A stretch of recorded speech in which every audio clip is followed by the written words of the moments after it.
I'm Nikki Piskarik. I'm an attorney with Shepherd Elder Law. We're in Overland Park. We're in Corporate Woods, just off Antioch and College. And I've been an attorney for 18 years. I went to Mizzou for undergrad and stayed for law school. And then I've been practicing in the areas of estate planning and probate and Medicaid and elder law type things ever since. So I've been at this a little bit. So this presentation is about special needs and disability planning. Okay. So to kind of overview, there's several components we're worried about care for somebody with special needs or disabilities. So we're worried about providing for healthcare. We're worried about making sure we can provide financially for someone and get them eligible for benefits and not lose inheritance or other money that might come from family. And we're worried about who's going to be in charge of care. How are we going to manage that? So let's, yeah, go ahead and click through. So I only partially rely on this, but it's nice to have something else on there. So one of the big ways of managing this is arranging who we have in charge for making decisions. So there's a few ways that this can be done for someone. If it's possible, powers of attorney are a really good option. If we have somebody who has capacity to sign powers of attorney, then we want to put those in place as opposed to going through the court system for a guardian and conservator. So for powers of attorney, there is what most people call durable power of attorney, although they should all be durable or they're really not much use. And that is the one for financial matters. And the financial power of attorney is like it sounds, it's for making decisions, managing money, and being able to pay bills and do things for someone who needs assistance with doing that, or maybe even needs somebody to do it basically for them. So by signing a power of attorney, a person can name an agent, or what lawyers will call an attorney in fact, to act on their behalf and do those things for them. And then similarly, we have the same thing for healthcare, that we want the disabled person to participate in healthcare decisions to the extent that they're able, but if somebody is unable to make a decision, if they are under anesthesia, a decision has to be made, or if they're no longer able to communicate their wishes, then having a healthcare agent appointed gives someone authority to do that on their behalf. If someone has a disabled child, as parents, we're used to making decisions for our kids, but once you hit 18 legally, you don't have the ability to do that anymore. With healthcare, usually doctors do work with you once somebody hits the age of 18, but it's good to have it in writing in case you run into any problems. In our office, we also prepare a couple of other documents if it makes sense for the person. We're almost always going to do a long form of the HIPAA waiver. So good healthcare or financial power of attorney will have a HIPAA waiver in it, because your medical power of attorney obviously needs to be able to talk to the doctors to find out what's going on and get information to make medical decisions. But your financial power of attorney also needs that power so that they can pay medical bills and talk to the insurance company and work those things out, possibly apply for benefits. So a long form of the HIPAA waiver is going to name people who have access to that medical information. So that's where we can name additional people to have access at once, which is probably the most practical use for most of my clients, is we want to have both mom and dad on there, even if mom is the only one who's named as the acting power of attorney or attorney in fact on our documents. Sometimes we have adult siblings on there, or a close friend, so that more than one person has access to that information. And this is usually in a crisis situation where we have a bunch of people who want access all at once. Otherwise, it's more day-to-day, you're getting it through the person who's the main point of contact. And then the last document we prepare is an Advance Directive. A lot of people know this as a living will. And that's a document that says that you don't want to be kept alive on life support if you're in a persistent vegetative state. So if two doctors agree that you're not going to get better, that they can't do anything for you, we're basically out of options. You don't want to be kept alive like that. So it's a valid option to not create that document, but I find that most people do like having that in place because they don't want to live like that indefinitely. And so for us at our office, we call those life documents because you use them while you're still alive. If we have a disabled person or a special needs individual who is not able to sign powers of attorney, and by not able, I mean that they don't have the mental capacity to do it. So there's different rules. You don't have to sign your name. It doesn't have to be pretty. You don't have to have a signature. There are people who can make a mark, but they understand. That's okay. We can do that. Really, the bigger test is whether somebody understands what they're signing and what it really means. So they don't have to be able to sit down and explain to me the finer points of retirement accounts and what the tax rules are, because lawyers will disagree on that. So that's getting in the weeds. I really need, at the level of just powers of attorney, for somebody to be competent. They know who they are. They know who you are. They understand that they have assets, some money or income, that they have bills that need to be paid, and they need to understand who they trust to do that for them and be able to communicate that to me. So sometimes the communication part is where we get hung up. If we don't have a system worked out for verbal communication, that could be a problem. But most of the time, it's down to really how much do they understand what's going on around them, being oriented to time and place. So the requirements of being competent to sign powers of attorney, I think, are much lower than the standards we have to sign, say, a last will and testament, where we're distributing property upon somebody's death. So these are a little bit easier to get in place. But if we can't do that, then we're looking to a guardianship and or a conservatorship for someone when they are of legal age. So if we have a disabled person who's turning 18, we're often going and getting a guardianship so that we have all of our ducks in a row, that when they turn 18, we can file a petition for guardianship. You hear guardian and conservator thrown around a bit, especially in the news. In different states, they mean different things. So in California, you'll hear a lot about conservatorship, and that's what I think they call both guardian and conservator. In Kansas and in Missouri, so locally here, when we talk about a guardian, we're talking about the person who's responsible for making day-to-day life decisions. Where does our disabled person live? Where do they work or go to school? What does their day-to-day life look like? All that everyday stuff. And then also medical decisions. So if there's any healthcare issues that come up, your guardian is going to be the person who's responsible for doing that. And then the conservatorship is money. So basically, conservatorship is money, guardian is all the other stuff.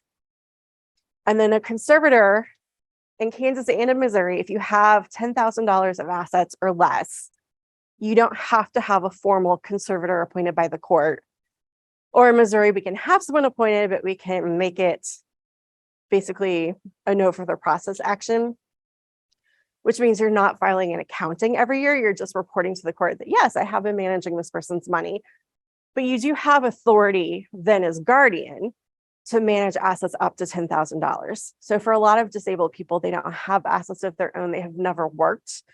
That makes sense for us, as we don't need a conservator to step in and take over the assets on a formal scale. So in Missouri, for a conservatorship, we don't want to do that because the accountings they're pretty rigorous. And that's a good thing, right? If you're an adult and you're in an accident and you need a conservator appointed because you don't have documents set up, you want a court making sure that the person they've appointed has been appropriately using your money and not abusing the privilege for their own private gain or just because they're doing a bad job. So it's really a bad thing that you have to submit all the bank statements and the fronts and backs of checks. It's a hassle, though. When we have a parent of a disabled child who has become an adult, it's a pain to have to provide all that documentation when you're doing the right thing. So that's why we prefer the powers of attorney over guardianship and conservatorship. It's just because it's a much simpler action. You're not reporting to a judge. Nobody's overseeing your actions. We're just down to getting the job done. But the court system is there if necessary, and it serves its purpose. It is helpful. And then another person who is important in the lives of disabled people often is a trustee. So I'm going to talk about special needs trusts here in a couple of minutes. And that is really where we're talking about trustees, because most people who have a disability where you're able to qualify for supplemental income, the SSI, or Social Security disability, the Ssdi, in those circumstances, a special needs trust can be really helpful. So what's our next one, Sarah? Okay. And the special needs trust can be helpful also to qualify you for Medicaid. So we'll go back and we'll talk about the special needs trust a little bit. But often with disabled people, the conversation we're having is, can I qualify for Medicaid? Do I want Medicaid? What does that mean?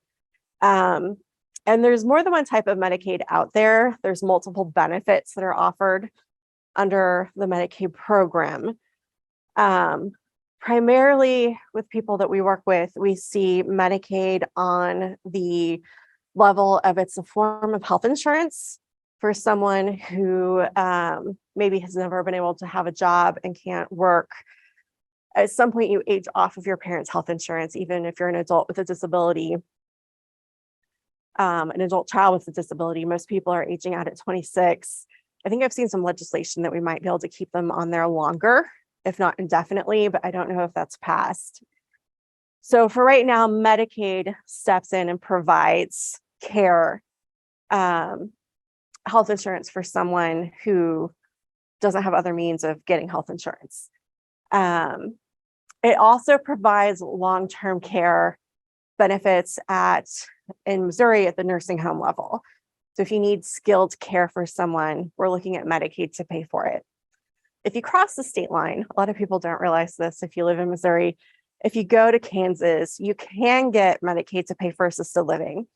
And so there's a lot of circumstances where we do recommend our clients look over the border and move into Kansas so that we can get Medicaid to provide for assisted living. That's the Home and Community-Based Services Waiver, or HCBS. The government loves its acronyms. So you hear HCBS or the waiver thrown around a lot when we're talking about that. There is an HCBS waiver in Missouri. I think we just call it HCB. For some reason, they dropped the S. S stands for services. But in Missouri, it's only $250. So it doesn't get us very far. $250 a month is rarely going to make up the difference between your income and the cost of an assisted living facility. Usually, if we're applying for that, we're working with an elderly person who is disabled and there is some military service, either themselves or their spouse who has predeceased them was a veteran during wartime. And then there's aid and attendance benefits we can go after. And if you have aid and attendance and you have Social Security income and other pensions that you may have worked up during your lifetime, an extra $250 a month might help, in which case we'll go and we'll get that benefit for you. But it's not going to make the difference for assisted living versus not assisted living for the majority of people. It's pretty rare that that would plug the gap. Medicaid is kind of known as the payer of last resort because it's means tested. So you can't have a lot of money and qualify for Medicaid. Somehow this didn't get updated. I swear I updated this slide. In Kansas, you can only have $2,000 for a single individual and qualify. If you have a married couple and both parties need to qualify, you can have a whole $3,000. Missouri is better. They have increased theirs. It's been a while now, so is it on the next one? I missed it on this one then. But several years ago, they improved the amount you can have in Missouri, and it's been going up annually at this point. Right now, it's $5,301.85, which is very oddly specific. I just say $5,300 because we're going to try to get somebody under that by a fair margin because we want a cushion there. If we're applying for Medicaid, we don't want to be at, $5,300.63 and applying for Medicaid. You're setting yourself up for a disappointment because you're going to get a check from somebody that you were not expecting that's going to push you over, and that's going to be a problem. It happens every time. And every time the clients take it to the bank and they cash the check, it blows my mind. You just don't think about it. You get a check, you deposit it. So Missouri right now, that is a good difference. You can have about $3,000 more in assets. A married couple, if both people need to apply for Medicaid services, we don't have one person living at home and one in the nursing home. If we have both people needing care, you can have $10,600 or $603.70, I think it is. So you can also have a few other things and still qualify. So you can have a house, your home is exempt. There are ways that you can leave the house to somebody without a Medicaid lien being put against it. Those are rare, or they're not common. I guess I should say they're not necessarily rare. There's specific circumstances for that. Excuse me, I caught a cold this week. I tested negative for COVID twice because I work with people who are at risk. So I kept taking the test thinking, I want to be sure. Okay. So you can have your $5,000 in Missouri, and then you can have your house. You can have one motor vehicle per household.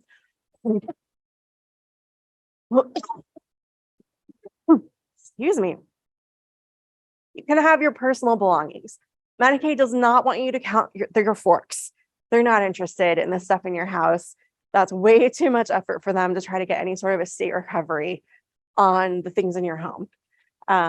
Usually if you add it up and have one big estate sale and you're literally getting everything out, you can make a couple $1,000s. It's kind of surprising how the little things add up, but they're not looking at that unless you've got a Picasso or Harry Winston in the safe in the basement, or everybody's grandmother supposedly has Krugerians in the safe. I have yet to find them. They all think they're in there from the 80s. They know they saw it when they were a kid. They're never there. So, but regular household belongings, you can have those no problem. You can have a prepaid funeral plan. And then as an alternate to the funeral plan, depending on which state you're in, you could have a life insurance policy with a cash value of up to $1,500. You can have term policies all day long. Those are the ones where you cannot go and ask them for money and they will send you a check. It's the ones with the cash value, the whole life policies, that will get you into trouble.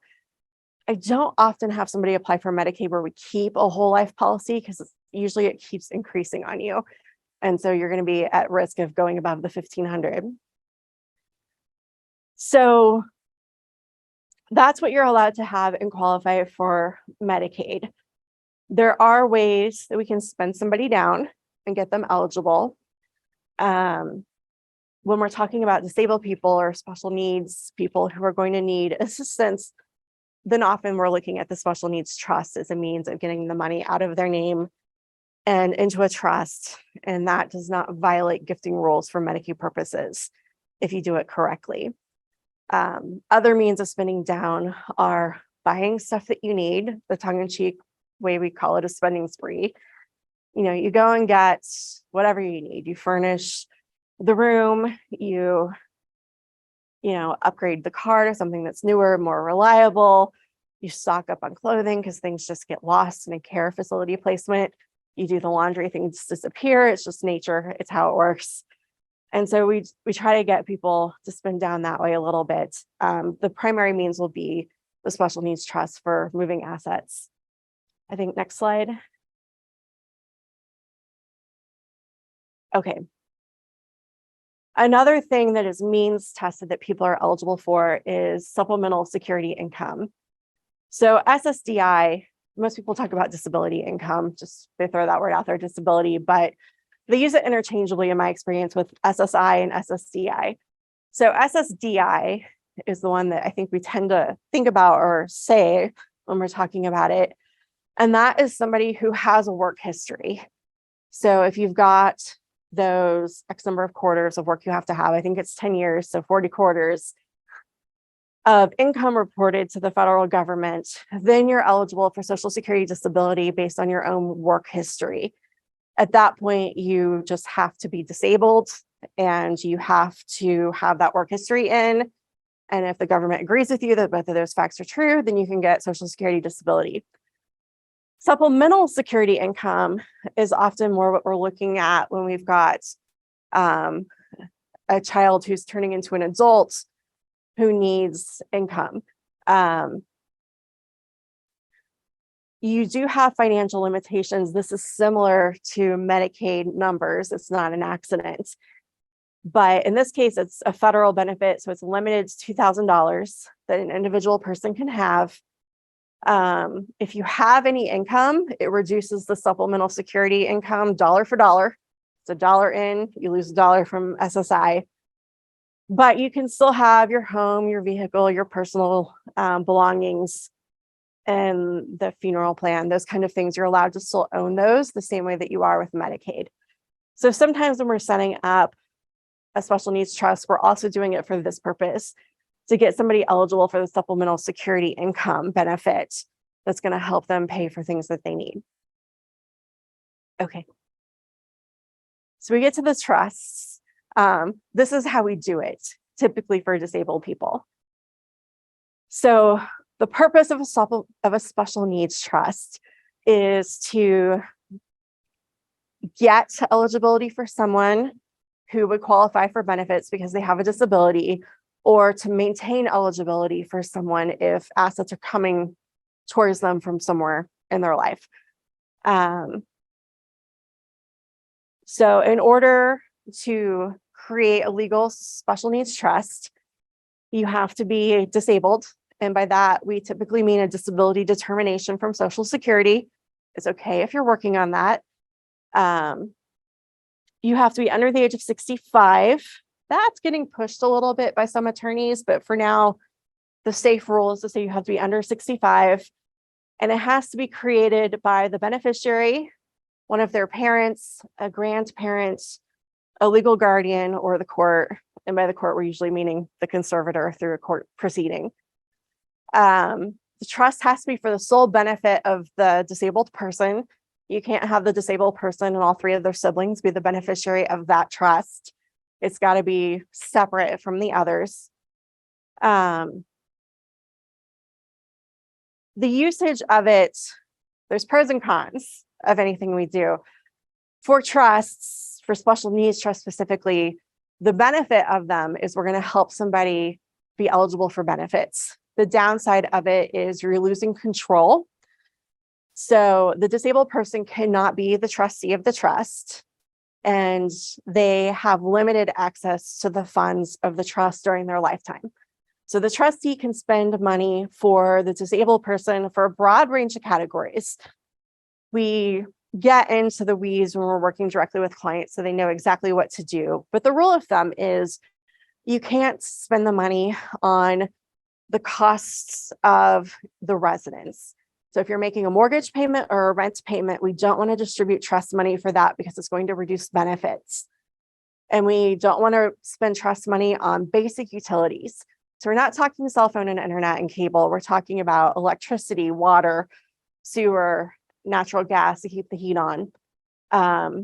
So the rent and the basic utilities and the groceries, so the food. So basically room and board, your groceries, those are the things that your SSI income is meant to cover. Social Security disability income is not as strict as SSI, but for a lot of disabled people, we are actually talking about SSI, so we're pretty careful with that. So you lose control if you're setting up a special needs trust for yourself and you're putting your money into it because you're naming somebody else to come in and act as trustee for you, to hold those assets for your benefit and then to give them to you as they see fit. There are three types of special needs trust, and I think this confuses people. So the first party special needs trust is the one where the disabled person creates the trust for their own benefit. This can also be done by their legal guardian or conservator through a court proceeding, or it can be set up by your parent. A parent can do this for a minor child. Actually, you can be an adult and the parent can still legally create the trust. A financial power of attorney, if it's well written, will give your attorney, in fact, the authority to create a special needs trust. So basically, the person is creating it for their own use, or their legal guardian or their agent is creating it on their behalf for their own use. And then we put this disabled person's money into the trust. So they can put all of their money into the trust. Let's say you had an accident, now you have a disability, but you had a home and a car and some money in the bank. Well, we can move the home and the money in the bank into the special needs trust today. Tomorrow, you're eligible for all of the benefits. There's no penalty for moving assets into the special needs trust that is a first party special needs trust. The downside of this is there is a Medicaid payback provision in the trust. So that money is there for the use of the disabled person throughout their lifetime. You can spend it on all of those things, except typically we can't spend it on the rent or the utilities or the groceries, but everything else, we can spend that money to pay for within reason. But at the end of the day, when that person dies, the first person standing in line to get paid is Medicaid. So if Medicaid has spent any money on that person's behalf, either through medical insurance or long-term care, the trustee, if there's money left in the trust, you call Medicaid Estate Recovery and you say, my loved one has passed away. Here's their information. Please send me the bill. It's a little more formal than that, but basically it's send me the bill. And they do. They send you an invoice and it itemizes, we spent this much money, by year, sometimes by date. They can be very long. And it'll total it up at the end. And this is how much money you owe Medicaid. So to the extent that those assets are in the trust, you have to give them to Medicaid. So the trustee will write the check to Medicaid and in the trust and be done with it. In the event there's money left over, and I have actually seen this happen, there's money left over, then it can go to the beneficiaries named in the trust. They're chosen by the disabled individual, or if they're not able to choose, if the court creates it, it's going to be their heirs at law. So that payback provision has teeth to it because you're not getting around Medicaid forever. You can just keep the money to supplement your lifestyle in the meantime. A third-party trust is better used for inheritance. So a third party is what it sounds like. It's created by somebody else for your benefit. Virtually anybody can set this up. In reality, it's going to be a parent, a grandparent, a sibling that's going to create a third-party special needs trust for the disabled individual. The disabled individual will be the beneficiary of the trust. Again, you can only have one person being the beneficiary. So if you have other people you want to leave money to, we need to have that done separately. But you can take money from other people and put it into the third-party special needs trust for the benefit of this individual. It works the same way with the money. We don't want to spend it usually on the rent, the basic utilities, or the groceries, but we can use it for all the other stuff in life to help keep someone comfortable and get them kind of some extras to make life more pleasant. This is what we want to do when grandparents want to leave money to a special needs child, grandchild, or parents, or if we have siblings and now you have a sibling who is, you're all getting to be up there in years. I've seen a lot of siblings creating this for their loved one so that they can leave money to their adult sibling and it will be protected and they'll maintain their benefits. So anybody's money except for the disabled person can go into this trust. You cannot put the disabled person's money in this trust, just everyone else. You still have somebody other than the disabled individual being the trustee, but there is no payback provision. Grandma and grandpa can leave all this money to their grandchild to make their life better. And when that grandchild dies, what's left in the trust goes to whoever they set it up to go to. So you can name a beneficiary and we're not paying Medicaid back. So for inheritances, these work really well. There is a third type. It is a pooled trust. And pooled sounds kind of like what it is. It's where they pool everybody's money together. This is typically people who have smaller amounts of money and don't have anyone to manage it for them. Because what you've got to have for a trust is you have to have somebody to create it. You have to have somebody to be the trustee, to be in charge of the property for the beneficiary's benefit. And you have to have the beneficiary who is the person who's able to get assets or benefit from the trust property. So in a pooled trust, we have money that's going to somebody who is disabled, who needs to maintain or obtain benefits, but maybe we don't have anybody we trust to act as trustee. And maybe we don't have a ton of money. If you want a traditional corporate fiduciary to act as trustee, so your local bank that has a trust department, they don't like special needs trusts. Even if you have millions of dollars, they don't like them because special needs trust beneficiaries, well, they have special needs. They require more care and attention. And that doesn't usually fit into their model of how they manage the assets and make determinations. So I'm seeing some of the companies are getting maybe somebody who's responsible for that. But unless you have at least $500,000, they're not going to give you any attention at all.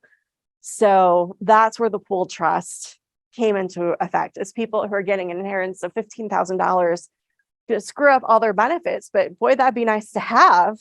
Well, you can go to a pool trust company and you can set up a trust. It's very inexpensive.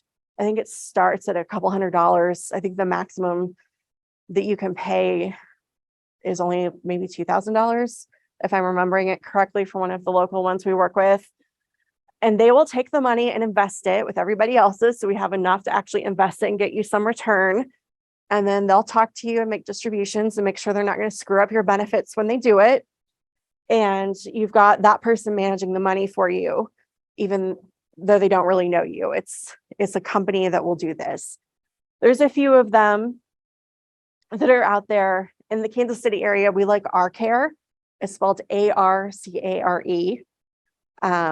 Barb Helm is the executive director over there, and they do a great job. So when we get somebody that is getting an inheritance and it's, the 15,000, the 45,000, this is a great place for them to go and put the money. If you have a little bit more money coming in or somebody you trust to act as trustee, well, we can do that differently with a first party trust, or the person leaving you money could have done the third party trust, but the pool trust is always there as an option. What do you do if you have already set up like a first party trust? Okay. And say, like, it's money, they left. Like, can you take that money that you then got from grandma and stick it in the first party trust that you've already set up? You can. It has to go through the disabled person's name first. Sure. So the check has to come from grandma's trust or grandma's estate, get deposited into the disabled individual's checking account in their name, and then it can be moved from there into the first party trust. You're going to lose benefits for about a month when you do that, because the money is going to come in and they're going to say, oh, you had lots of money that month. You weren't eligible for services. But then the next month, you'll be right back on it. You just have to report that it happened and show the money came in and then it went out again. It's much better to have them set up the third party trust, because if they're leaving it to you, then you have to move it from them into that person's account and from that account into the trust, which sometimes can be a real hassle for people. You have to report it everywhere. So yes, does that happen all the time? People don't plan ahead, or they don't think there will be very much to leave, and so they just don't do anything. But if grandma and grandpa have the time and resources to leave, a third party trust is definitely preferable. Would they name like us as the trustee? Typically, yes. Typically, grandma and grandpa will name themselves as trustee during their lifetime. And then when they die, it's typically their adult child who is the parent of the disabled grandchild. And then the parent manages that money as long as they're living for that child. That is typically how it works. So, do you have any other questions on this? What if they're still a minor at the time that the grandparents died? That is it. That's fine. And it just sounds just go straight in first party trust. Yeah. They're not adult. It doesn't mess up with resources. No. So if grandma and grandpa did not set up a third party special needs trust and they die while the person is a minor, then we have to deal with that differently. And it's going to depend. Do they leave a will or a trust that states how the money is supposed to be managed? Is there a trustee set up for this person? Or is it just an estate that's going through probate and it's just going to get distributed through a probate court? If it's just going through probate and there's no instructions in a will or a trust, then we're going to have the Uniform Transfers to Minors Act step in. And you're probably going to have a custodial account set up. So if I had a disabled child, grandchild, whichever it is, that's going to receive money as a minor from somebody through probate, I'm going to be looking to set up a first party trust and to get the court's blessing to do that before the money comes from anywhere. So we may open a custodial account for 5 minutes, so to speak, to put the money in as a transferring spot. But we're going to want to have it set up so we can move it from the custodial account when the money comes in into a first party special needs trust, so it's there and it's protected for the child when they become an adult. And if they're not disabled, if they get the money under the UTMA in a custodial account, and then they later become disabled, you could still petition the court to move it into a first party special needs trust and to set that up. So I don't know if that helps. Complicated, I guess. It is a little complicated. All of this stuff, unfortunately, is once you get it set up and you wrap your mind around it, it works pretty well, but there's a lot to take in. Let's see. Next, Sarah. ABLE accounts. These are great. So to have an ABLE account, you have to have had your disability before you turn 26 years of age. I don't know why they picked 26, but they did. And this is a program sponsored by the state. So there's a Kansas ABLE program. There's a Missouri ABLE program. You're going to work with the state you live in. It's sort of similar to a 529 because anybody could put money into it. So this might actually be a good solution depending on how much money there is in a situation where grandma dies and leaves money for the grandchild and they're a minor.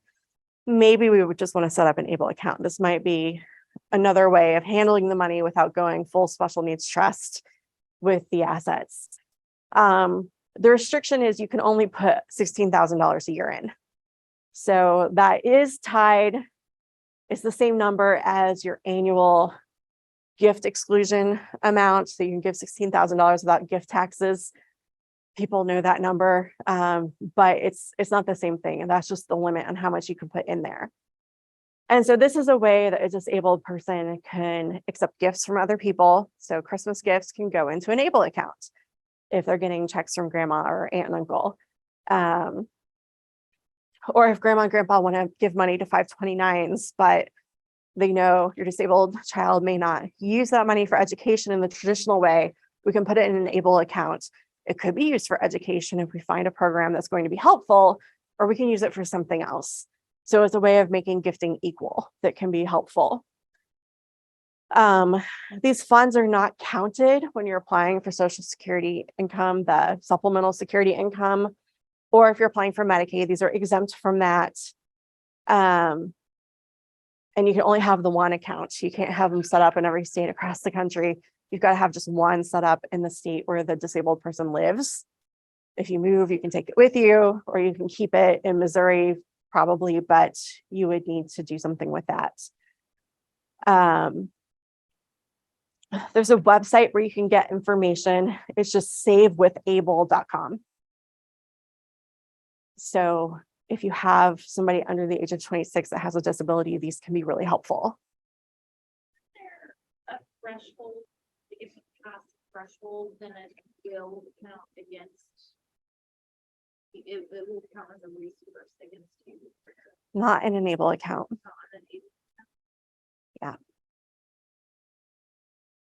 So these have been really helpful. Okay, what do we have in there next? Section 8 housing. This isn't something I typically work directly with, but it's something that we know is out there that helps a lot of our clients. So especially when we have people who are getting the SSI or even Ssdi, a lot of times by income. Unfortunately, that's not a huge amount every month. I think the most you can get on SSI is maybe 800 and something a month. So typically you're still eligible for a lot of other programs at that income level. So the Section 8 housing is something that people are eligible for. And it can be really helpful for getting somebody into an apartment if they're able to live independently. Then when they're of age and they're getting into that, maybe you get them on the wait list for the Section 8 housing, knowing that they'll have the SSI income to pay for that. And then when they're ready, if they can move out and live independently, or independently with maybe some support from home, the Section 8 housing can really be a benefit for that. And so that's good for disabled people. There's also special rules for people over the age of 55. It's a different type of program, and the income rules are probably the same, but there is a special section just for like the older people who might need this, but that's really not the focus of what we're talking about. But that is out there. It is something that I think is helpful to people. There's several programs out there of different things, but housing is a big one. What else do we have? Okay, role of trustee. I feel like I should reorganize these slides a little bit. So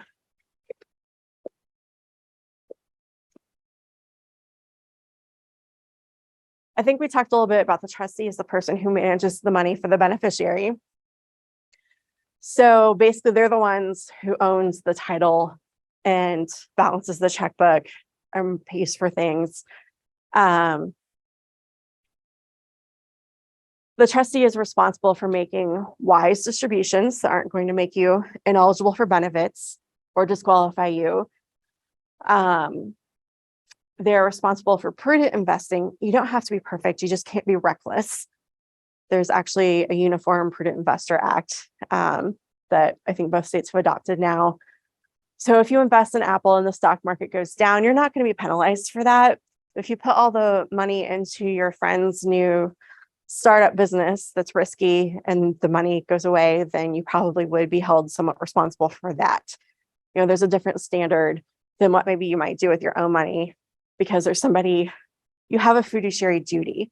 When you're acting as somebody's agent under a power of attorney, or you're acting as a trustee or a guardian and conservator, you owe a fiduciary duty. And that's comprised of two things. There's the duty of loyalty, that we're doing everything for the best interests of our person that we're acting on behalf of, and the duty of care, which means you're trying to do things cautiously. So it's, you know, conservative investments. It's just being careful with what you're doing. So you need to maintain excellent records. That's kind of a CYA anyway, that you want to keep statements and receipts and all of the documentation of what you've done. But proper investing, you're going to have to do some bookkeeping. That's the record keeping part again. You got to actually write things down and balance a checkbook or run an Excel spreadsheet, however you want to do it. I think that's spelled wrong. That's disturbing. It's bothering me now that I'm looking at it. You're going to have to file tax returns. There may not be any tax due, but you have to do what's necessary when you get those 1099s. And then you have to communicate with the person who has the disability that you're acting as trustee for. You need to see, what do they need?